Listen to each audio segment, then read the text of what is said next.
and welcome to Scott's Garage. Today we're going to start a new project. I think it's going to be really fun, hopefully, and has some unique challenges, and so let's get started. If you take a look at this photo of our den, back by Puzzle Station Zebra, we have a futon, and kind of in front of the futon I just put this bench, which really goes with this other table in this other picture. It shouldn't go there. And it's kind of something you can put your feet on and lay stuff on there, but we really need a proper like coffee table in front of the futon there. And we kind of use that bench just in a pinch because we didn't have anything else. But I thought, it would look really nice, especially the den. I think like mid-century modern type of coffee table would look really cool. And so I came across this design, and it's from the Popular Woodworking, October 2023 issue 274, and it has this really nice mid-century modern, what do they call it, console. I guess it would be like if you had a TV or a VCR underneath there, whatever, anything. But I kind of like the way they have it there with just a book and table. So a few things I like about this is it was inspired by a table designed and built by the husband and wife couple, Charles and Ray Eames, which is pretty famous for their Eames chairs, I believe.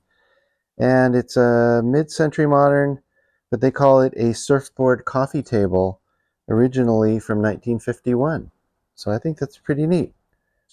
And looks like it offers some unique challenges. When I read through all of this, I was like, oh, okay, this is going to be some gotchas in here, offer me some challenges and things like that. But then it was a little disappointing when I saw in the project overview here, they said it's kind of a beginner level, and I'm kind of like, I don't know. I would, because I don't think of myself as a beginner, but this is, I guess, a beginner level project, and it's probably going to offer me some challenges, so maybe I'm beginner level. Who cares? Whatever. But I'm going to have fun with it, and I wish I wasn't categorized as a beginner, but we'll move on and not try to get stuck on that. The other thing is the cost, $125. I bought the aluminum tubing here, square tubing, and I already spent $150 just on the tubing, so I don't know where they get $125 from, but I think that's kind of low. It's probably going to cost me more like $300 or $400 by the time I'm done, especially with price of wood and things like that. And I could probably buy a nice table for less than that, or IKEA or something like that, but let's not go down that road. There's something nice. It's a unique piece that I made myself, and it'll be fun and keeps me off the streets. Right, Willie? All right, so let's get into it. So if we look at kind of the big picture of this project, it's kind of in two parts. They use a birch veneer plywood for the top and the shelf, and then they have an aluminum kind of base, I guess you'd call it. And try to figure out which one to start because they each have their challenges. The top is a big ellipse that you have to cut out, which I'm not quite sure how to do that. I've never done that before, but there are a lot of ways to do it. In the magazine, they printed out a template in SketchUp and then printed out and then cut out I think it was like an MDF 1/4-inch template, and then they flush trim routed the tabletop from there. I don't know if I'm going to do it that way or some other way, but I thought, okay, let's put the wood aside. So I think I can do that, but it's going to be a challenge. The thing that I thought was going to be really challenging was this aluminum part. And I've never cut aluminum on my woodworking equipment before, but in the magazine they said that if you have carbide tip and lots of teeth on your blade, it should cut just like wood. So I'm like, okay, I've never done that before, but that's something that could be fun. Then the other thing they have is, if you see the picture here, they don't weld it, they don't screw it together, it's not riveted, it's put together with JB Weld. And I went, what? What are you talking about? They put it together with JB Weld. So I'm kind of like, really? And then after I looked at it a little bit more, I was kind of like, okay, yeah, I could kind of see how they assembled it. Seemed to be okay. Seemed to be like it would be pretty strong. And I thought, why not? What the heck? Let's not judge. Let's just move forward. So I thought the thing to do would be to start with the metal part. And if that becomes a complete disaster and doesn't work, at least I haven't bought the plywood or anything like that. And I can just chuck the whole project in the bin and not, spend too much time or money on it. So that's what we're going to do first, is we're going to try to cut this metal with my chop saw. And I think what I'm going to do is start with the long pieces. There's 2 long pieces that go on the shelf part and 2 long pieces that go underneath the tabletop. And I think I'd like to try to start with cutting those now. So I'm going to cut the long pieces. So it looks like I need 2 pieces at 40 inches and 2 pieces at 44 inches. And the angle that they're cut at doesn't really matter. It's just a design feature. In the article, they said you could do it at 30 or 60 degrees or 45, which I think is what they did. So just to keep everything the same, let's just do 45. And let's cut them now and see how that works. Okay, so we have our line marked. Saw set at 45. I have it clamped.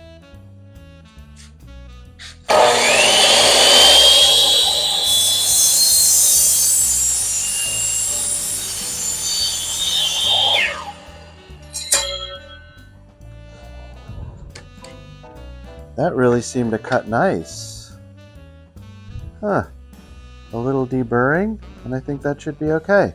One of the things I want to point out is the surface finish. So I bought this and it has a pretty nice finish, which I like to keep. If it does get scratched up while I'm working on it, then another thing that I can do is come back and kind of line grain it, what I would call, or get like a consistent sanded grain. I don't really want to do that. I like to keep that here.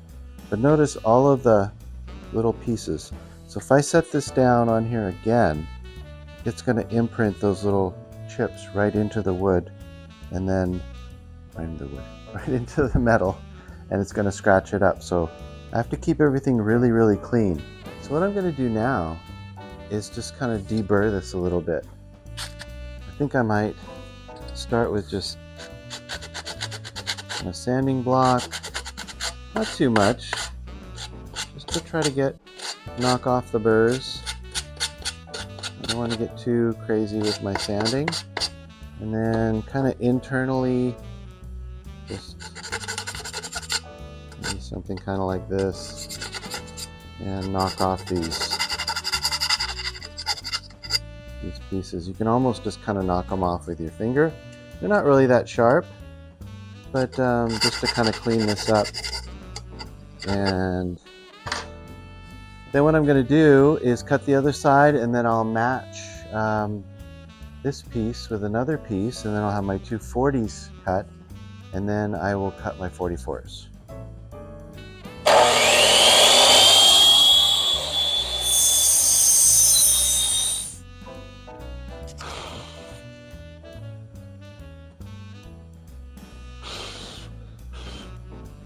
All right, so let's mark these as 40.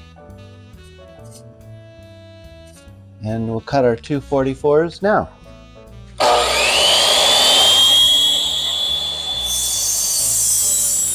Okay, so after a bit of deburring, this is my 44. Write this down. And just kind of match it up here, and we'll mark it off. One of the things I'm proud of, though, is there's my line, cutting it right to the line. Okay, one more piece.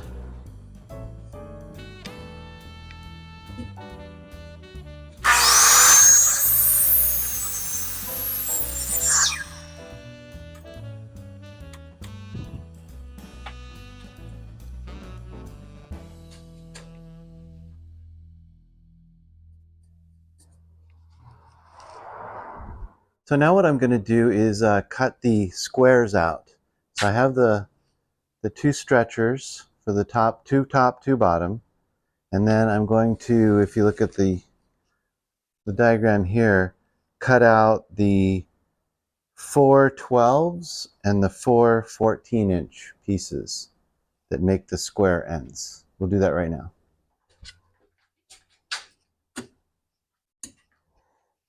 So for the plugs for the ends, or I guess you'd say the corners of the square pieces, I took a piece of ash and I ripped it down to 875. That's the inside diameter of the tubing. And then I cut a bunch of these little squares, and I can kind of fit in which one fits nice and tight. So I have plenty to play with, because it's just kind of scrap wood anyway. Just rip that on the table saw and then cut them to 1.5 inches on the chop saw. And so I think we're ready to assemble. I'm going to start with 114 and 112, and we'll just kind of do a test piece first to see how this goes together, and then we'll do the rest of the pieces. The way the directions said to do it, and I think it's a good idea, is to do them in L's. So do a 12 and a 14 and an L, do 4 of those, and then combine 2 L's to make 2 squares. 4 L's? You know what I mean. Alright, so the first thing I want to do is just kind of dry test fit this. Make sure that these are going to play nice together. Find a piece where these fit in there nicely. Just to make a 45. And that looks great. And now maybe a way to hold them together while the glue dries. We can see that there's a little bit of a gap there. I think the JB Weld is gray, and it's going to fill those gaps kind of nicely. I think it actually might help to have a bit of a gap in there, just so you don't scrape out all of the JB Weld. I have all of this. I think this works with my clamp, but I'm not sure how. Let's see. Boy, this thing's really seen better days, huh? If I slide these off, and I don't know which side it goes on, maybe this side? Slide that on, and then maybe slide this on.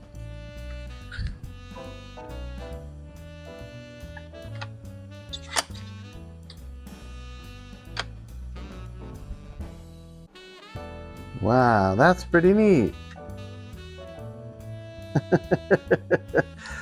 Why haven't I been using these things forever? Uh-oh, dog. So let's try to do it just like that. Neat. Okay. Do I just squirt this out now? I'm gonna put this back there like that. And I think I mixed way too much. And I have 6 minutes to do this.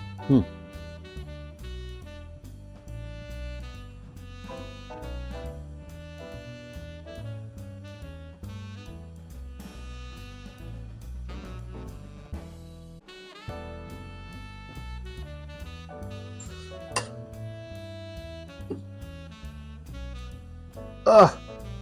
Dang it! Epoxy got me again. Help,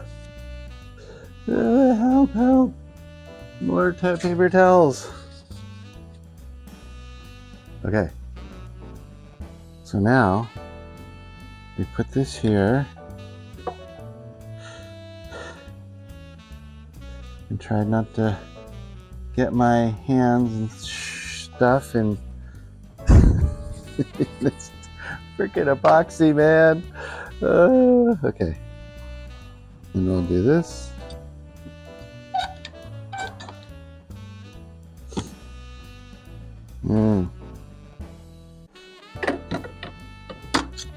Just afraid of that.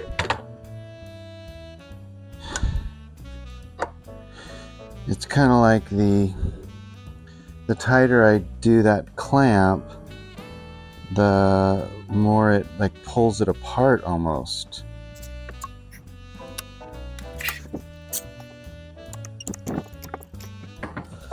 Doesn't like that.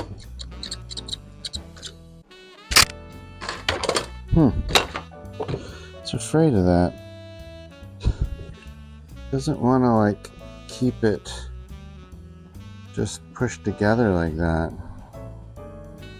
So my tendency is to force it together with pressure like I would wood. But I don't think that really works in this case because this kind of glue doesn't work. Doesn't really work with pressure. It's just the chemical reaction. I think that's kind of what I want to do. Just like that. Because it seemed like when I was putting clamps on it, it wanted to not make it 90. And naturally, this thing just goes together. And pressure really isn't going to help it. So why not just do it that way? Okay. All right, one.